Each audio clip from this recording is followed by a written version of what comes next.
Why, hello there, a Knife Tale here. I hope this video finds you very, very well. Today, welcome, I'm doing a full review today. It feels like it's been a while since I've done a full review, honestly. I've had a lot of unboxing stuff to do because I've grabbed a few things and sold a few things and such and such and such. What are we looking at today? We're looking at this! This is the Tenable Knives Tipper.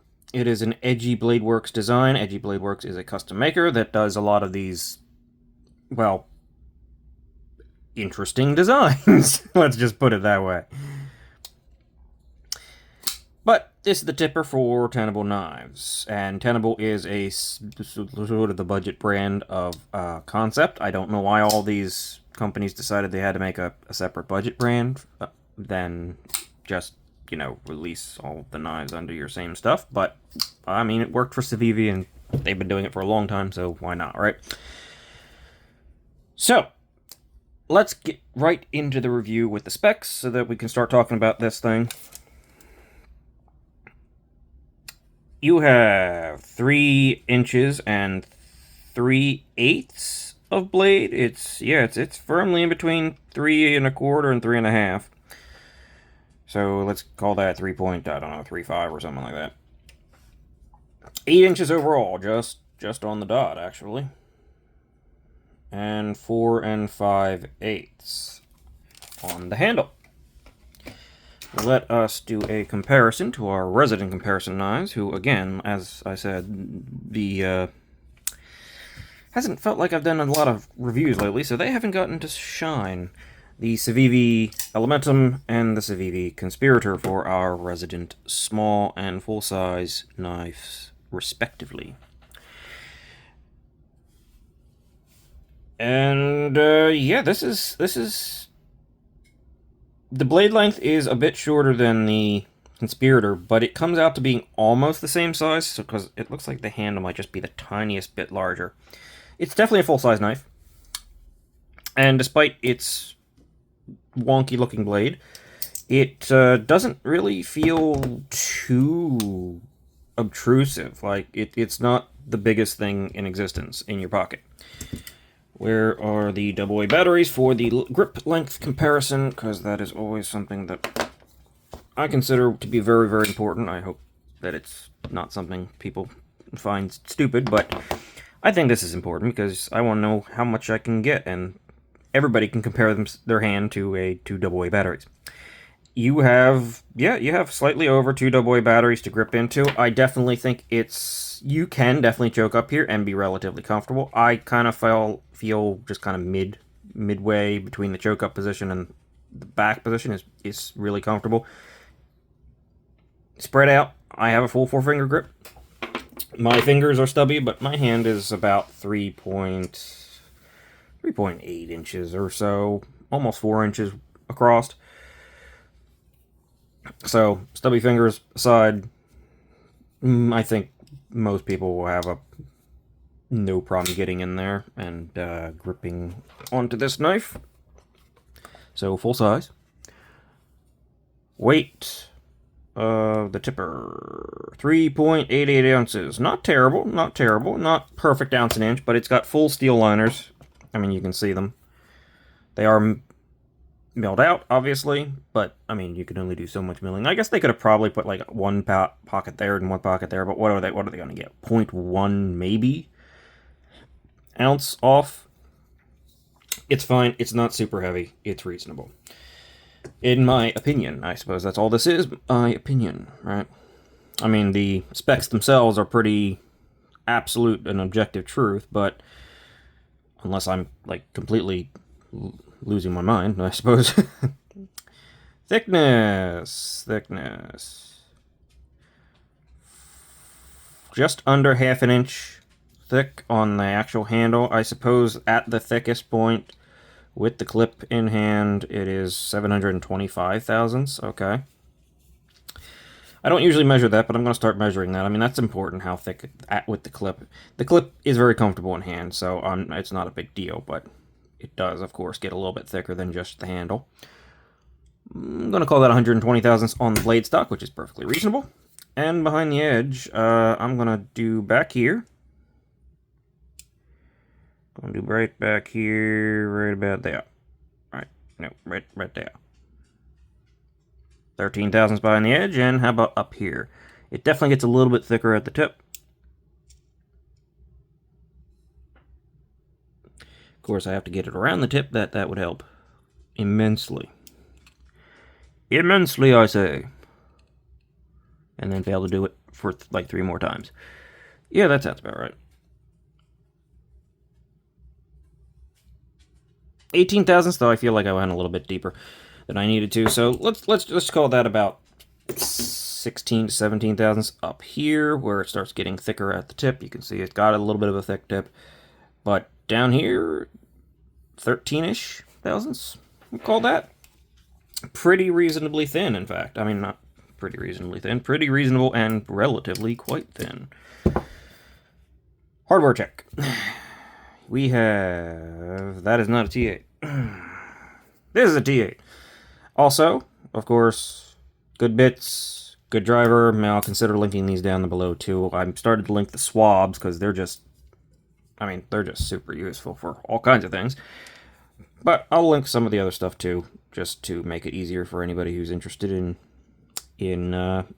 any of the tools or stuff I use. Maybe I'll link calipers or something, or the scale. I don't know. If someone wants to use my links, who am I to complain, right? So I'll do it. I'd appreciate it, so what the heck. T8 body screws. T6 on the pocket clip screws. So the only T6s you're going to have to deal with are the pocket clip, which only really have to be dealt with if you're going to switch it over to the other side for left-handed carry.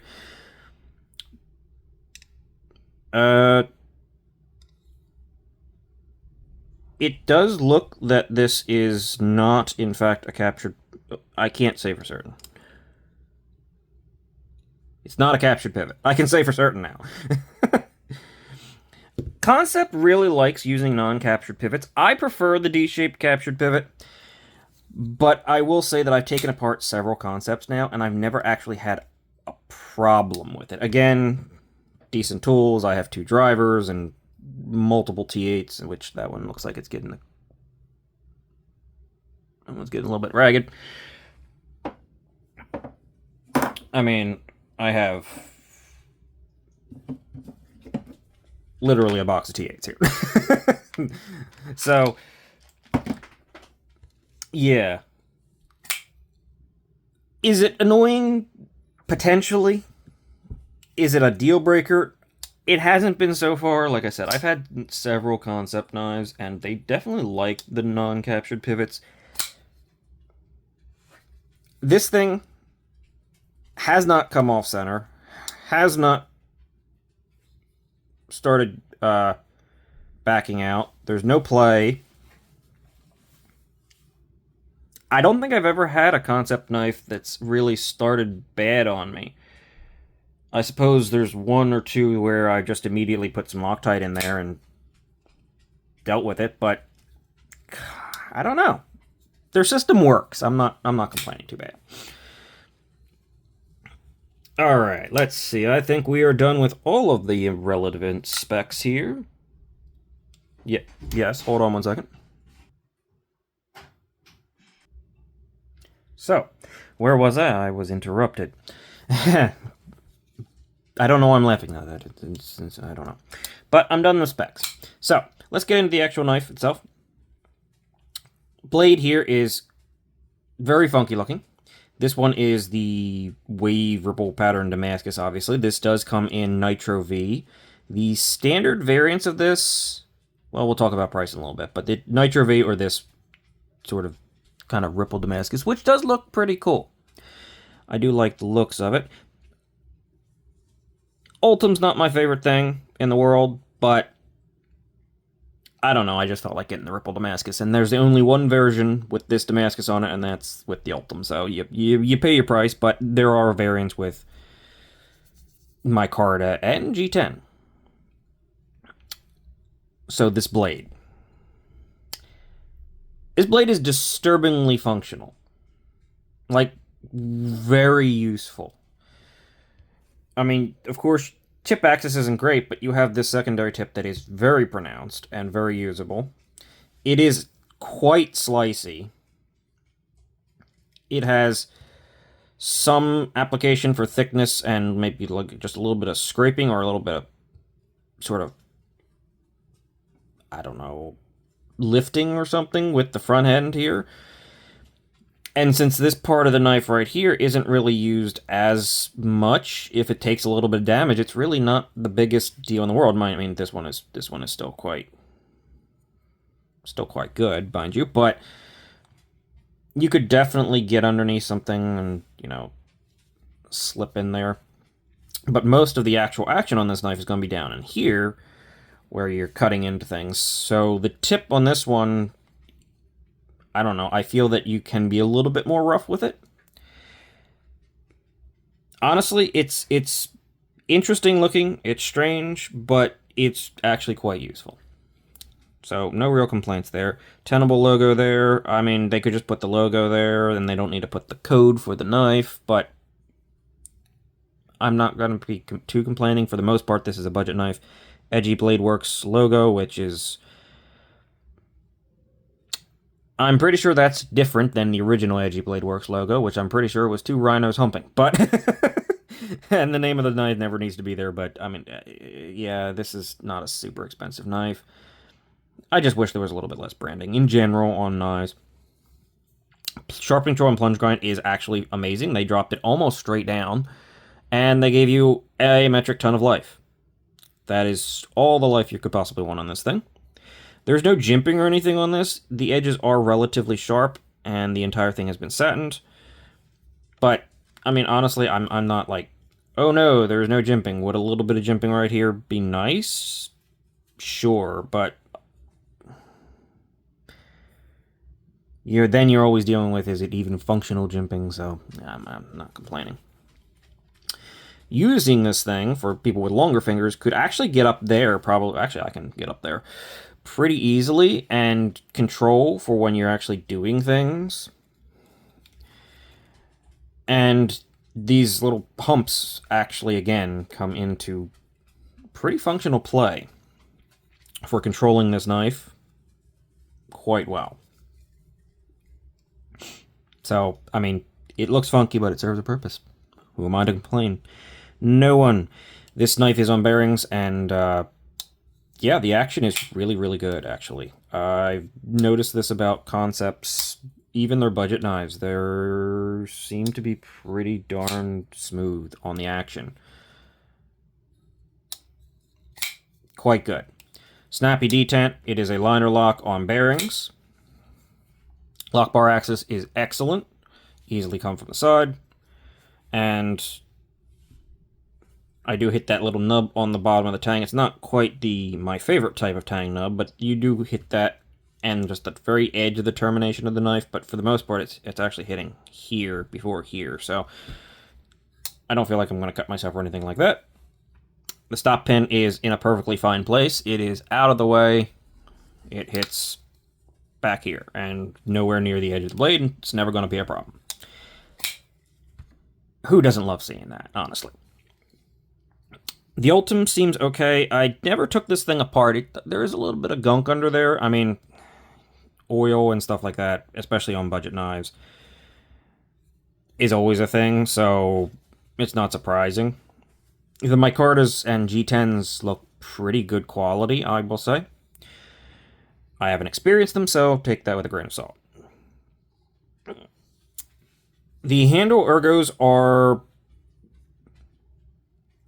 they're really good, but it does take a little... it took me a little bit of getting used to, because this hump here almost feels like it's too far back sometimes. Like, I kind of want it to be a little bit further out. But when you get used to it, and once... I mean, like, even from the beginning, it's never bad. It's just, it feels like it's... you got a little bit of hump here that's maybe could be further back. However, it's pretty darn comfortable, honestly. The deep carry pocket clip on this thing kind of disappears. It's really well placed. Continuous rise. Really good pocket clip. It functions. It's not inset, but the screws are flat. It is reversible, as I believe I said already. I really don't have too many complaints. Like, this is about as good as of a budget clip as you're going to get. There is also I want to say that's G10 backspacer. So, the only thing really left to talk about on this guy is the price. And the price for this one, of course, is a bit higher. It's $90, I want to say.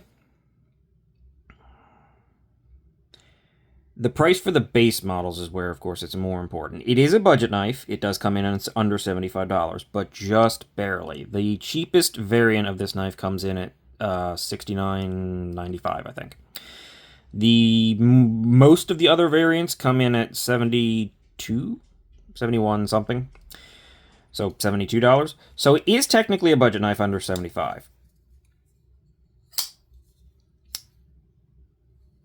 Does it feel a little bit expensive compared to some of its competitors? Yes, but I will say the execution here does feel on the higher end of budget. Like, it feels really good. It's definitely... I mean, it's definitely not, you know, a $50 knife. It definitely feels a bit better than that. Just the detent, the feeling of the bearings, just the full execution. I mean, all these edges are not just chamfered but rounded, even though it is flat scaled. It's definitely substantiating being on the higher end of budget. Would I like to see maybe $5 off? Yes. Am I, like, distraught over it? No. Seems pretty reasonable for the most part. And, of course, the Damascus is always a bit more, and $90 is actually not outside the realm of other competitive budget Damascus, so that's perfectly good if you like this variant. It's definitely a crazy piece. I don't know if I'm going to be like keeping it in the collection permanently. I mean, I do want a custom from Edgy Blade Works in the far future, I suppose, but because I would like to experience that because they look pretty cool. But this is a good knife. I suppose they could have gotten a little bit more blade in there. The blade to handle ratio could be a little bit better. That I suppose is definitely a thing. Just cut that down a little bit, and it really wouldn't have been that hard to keep raising that tip and extend it out a little bit. But other than that, for a funky, unique style that, I mean, is going to be subjective, but if you like it, it's good. So, yeah, I think I'm done here.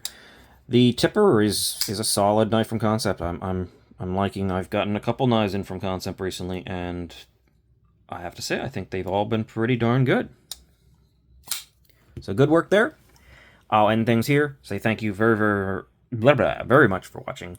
Consider liking and subscribing to help a small channel, and for more content, hopefully you'll tune back in. Hopefully I've earned your subscription. If I haven't, let me know why or what I can do to earn it. And I will see you in the next one. Have a great day.